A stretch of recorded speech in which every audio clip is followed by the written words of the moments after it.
Osama साहब अपने घर आया है वापस, उनके बाप का भी वही योगदान है जो लालू जी से थोड़ा कम योगदान है। M22 समीकरण पहले भी मजबूत था, आज भी मजबूत है, आने वाले टाइम तक मजबूत रहेगा। औद्योगिकरण, औद्योगिक विकास, ताकि यहाँ के लोग रोजगार के लिए बाहर न जाएं, क्राइम कंट्रोल, ये सारी चीजों पर जो ध्यान देगा अब जनता उसी को वोट देगी। अब जाति पर वोट देके जहाँ चौथा स्तंभ नहीं सुरक्षित हो वहाँ तो आम जनता का क्या बात कीजिएगा। आप लोग सुरक्षित है भाई। पुराना लोग अनुभव बताएगा और नया लोग लड़ाई लड़ेगा। तो नया पुराना का मिश्रण होगा तब तेजस्वी का सरकार बनेगा। तेजस्वी इस रास्ते पर काम कर रहा है और बिहार और 25 में उसी का सरकार बनेगा। माई समीकरण जो कोई कच्चे धागे से बिना हुआ थोड़ी है, लालू यादव ने बिना, तेजस्वी यादव का क्या है। आपको M22 समीकरण और ओसामा साहब ये सब क्या है? चार जगह उपचुनाव थे, वहां भी ओसामा साहब आए थे प्रचार करने, क्या ही इफेक्ट पड़ गया उससे? मैं हूं शाश्वत और आप देख रहे हैं डेमोक्रेसी फॉर इंडियन। बिहार में M22 समीकरण फिर से मजबूत होने वाला है। ऐसा हम इसलिए बोल रहे हैं क्योंकि तेजस्वी यादव कल ओसामा साहब के पास गए हैं जो शहाबुद्दीन के पुत्र हैं। अब इसको देखने के बाद पूरा फिर से एक बार और नया माहौल खड़ा हो गया है कि M22 समीकरण के बीच में जो पिछले कुछ समय से डेंट लग रहा था उसको फिर से मजबूती मिली है। हमारे साथ जनता है, उस मुद्दे पे पूछते हैं। ओसामा साहब के पास गए हैं तेजस्वी यादव, क्या M22 समीकरण फिर से मजबूत हो रहा है? M22 समीकरण पहले भी मजबूत था, आज भी मजबूत है, आने वाले टाइम तक मजबूत रहेगा, हिलने नहीं जा रहा। अब A to Z की बात होनी चाहिए, सभी समाज को लेकर चलिए, एक अच्छी सरकार बनाइए। आप में वो योग्यता दिखता है तेजस्वी प्रसाद यादव में कि जो विकास के लिए, बिहार के डेवलपमेंट के लिए, बिहार के रोजगार के लिए, शिक्षा के लिए प्लान कैसे रुकेगा, इंडस्ट्री कैसे बैठेगा, बुनियादी जो समस्या है उस पर कैसे बिहार खड़ा उतरे, इस पर वो काम करेंगे। और 5 साल का बात है, मौका देना चाहिए। माई समीकरण जो कोई कच्चे धागे से बिना हुआ थोड़ी है, लालू यादव ने बिना, तेजस्वी यादव का क्या है, कुछ नहीं है।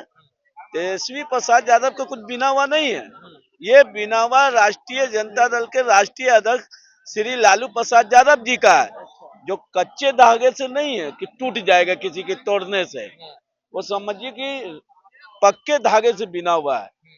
और इतना अच्छा बिना है लालू प्रसाद यादव ने, वो किसी से धागा नहीं खुल सकता है। तो माई समीकरण कल भी मजबूत था, आज भी है, मगर मेरा कहना है कि सबको साथ लेके चलिए, सबकी बात कीजिए, सबका शिक्षा, रोजगार, अर्थव्यवस्था कैसे सुधरे, बढ़ते बेलगाम महंगाई पर सरकार से सवाल करे। ऐसी सरकार चाहिए बिहार में, ऐसी सरकार नहीं चाहिए जो बिहार के लिए डेवलपमेंट नहीं करे। अच्छा, ठीक है। कल तेजस्वी यादव ओसामा साहब के पास गए थे और क्या लगता है फिर से पुराना M22 समीकरण बैठाने की कोशिश की जा रही है क्या? ये 20 साल से कोशिश कर रहे हैं, लेकिन फायदा तो उनको होता नहीं है। 20 साल से हार रहे हैं। अच्छा। अभी भी 4 उपचुनाव में हार गए थे 2 महीने पहले। अच्छा। 6-7 महीने पहले लोकसभा में भी हार गए थे, 24 में 20 सीट से कुछ नहीं होता है। हाँ। M22 समीकरण कुछ नहीं। अब जनता विकास पे वोट देती है। जो शिक्षा को टैक्स फ्री करेगा, हाँ। बुजुर्गों का पेंशन 400 से बढ़ाएगा, हाँ। और भी बहुत तरह के मुद्दे हैं। औद्योगिकरण, औद्योगिक विकास, ताकि यहाँ के लोग रोजगार के लिए बाहर न जाएं, क्राइम कंट्रोल, ये सारी चीजों पर जो ध्यान देगा अब जनता उसी को वोट देगी। अब जाति पर वोट देके देख लिया ना बीपीएससी में क्या हुआ है। जब सरकार और प्रशासन लाठी चलाती है तो वो जाति नहीं देखती है, तो पब्लिक बटन दबाने से पहले जाति क्यों देखता है? तो अब हो गया कहानी इन लोगों का। तो अब कोई M22 समीकरण और ओसामा साहब ये सब क्या है? चार जगह उपचुनाव थे, वहां भी ओसामा साहब आए थे प्रचार करने, क्या ही इफेक्ट पड़ गया उससे? उसके रहते हुए एक अल्पसंख्यक समाज के थे समर्थक, वो पिटा गए, तो फिर अब उससे कोई फर्क नहीं पड़ता है। और आज ओसामा साहब को आप राजनीतिक फायदे के लिए अपने में मिला लिए। और जब इनके पिताजी का स्वर्गवास हुआ था तो यही लोग बोलते थे कि हम हमें से कोई मिलने भी नहीं आया लालू जी के परिवार से। तो देखिए, शहाबुद्दीन का कोई अच्छा इमेज तो है नहीं समाज में। किस तरह का इमेज है सबको पता है। तेजाब कांड में जेल गए हैं वो, तो उसका कोई अच्छा इमेज है नहीं। और उनकी वाइफ भी चुनाव लड़ी, कई बार हार गई, इसका मतलब कि जनता का सपोर्ट उनको है नहीं। उनकी वाइफ को भी हरा दिया गया, तो जनता का सपोर्ट शहाबुद्दीन के साथ नहीं है तो उनके बेटे के साथ भी नहीं होगा, और कोई फर्क नहीं पड़ता है। क्या लगता है अब आने वाले चुनाव में इसका इफेक्ट क्या होगा और कौन सा लगता है कि जो जनता की उम्मीदों पे खड़ा उतरेगा? देखिए, जनता तो एनडीए के साथ ही जाएगी, अच्छा। क्योंकि एनडीए से बेस्ट ऑप्शन कोई है नहीं।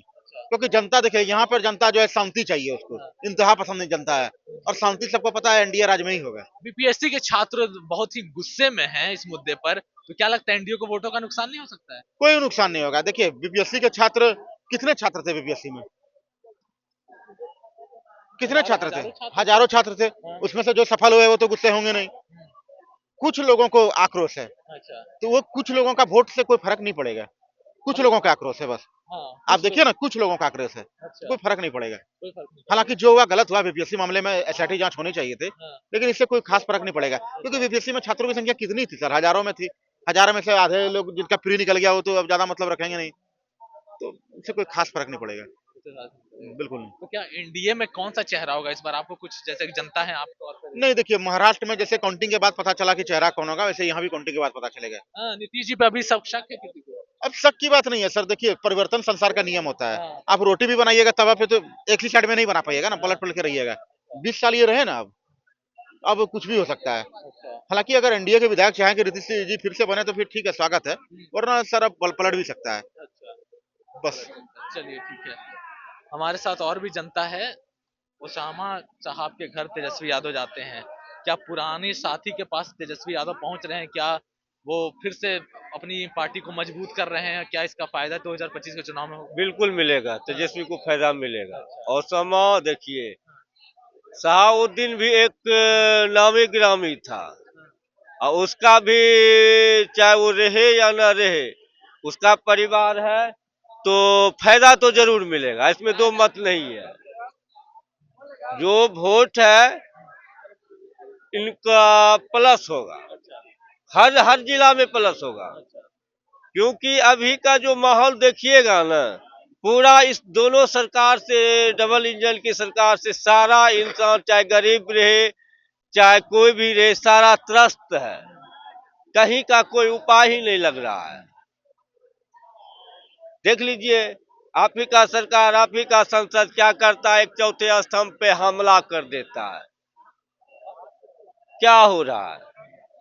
जहां चौथा स्तंभ नहीं सुरक्षित हो, वहां तो आम जनता का क्या बात कीजिएगा? आप लोग सुरक्षित है भैया? पहले एक जवाब दीजिए, दिल से जवाब दीजिए। बहुत जगह रिपोर्टिंग करने के लिए जाते हैं, हो सकता है वैसा माहौल हो, वैसा क्वेश्चन उठा दिए, इसका मतलब क्या है कि हम आपको मार दें?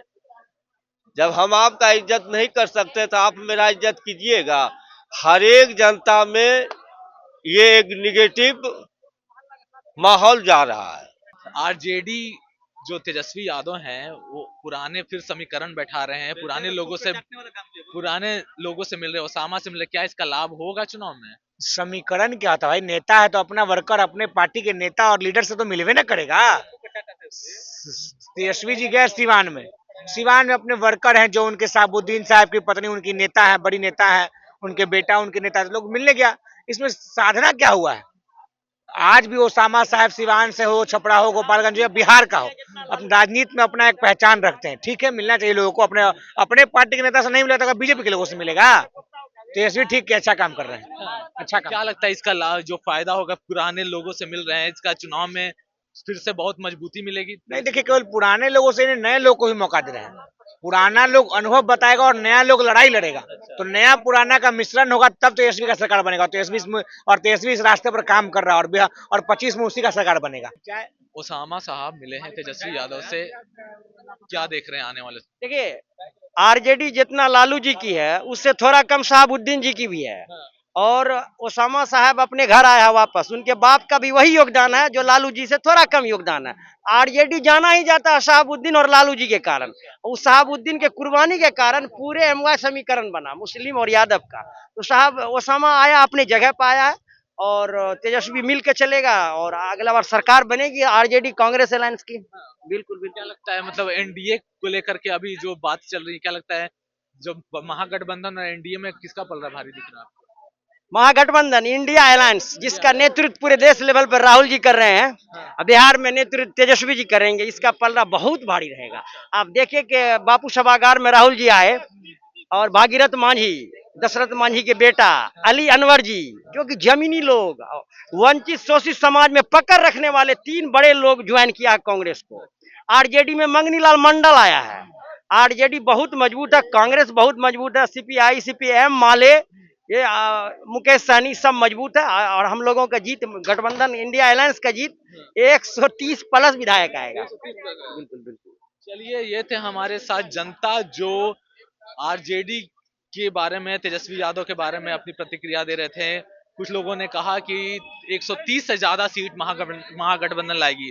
अगर आपको हमारे खबर पसंद आया तो हमारे चैनल को सब्सक्राइब करें। धन्यवाद।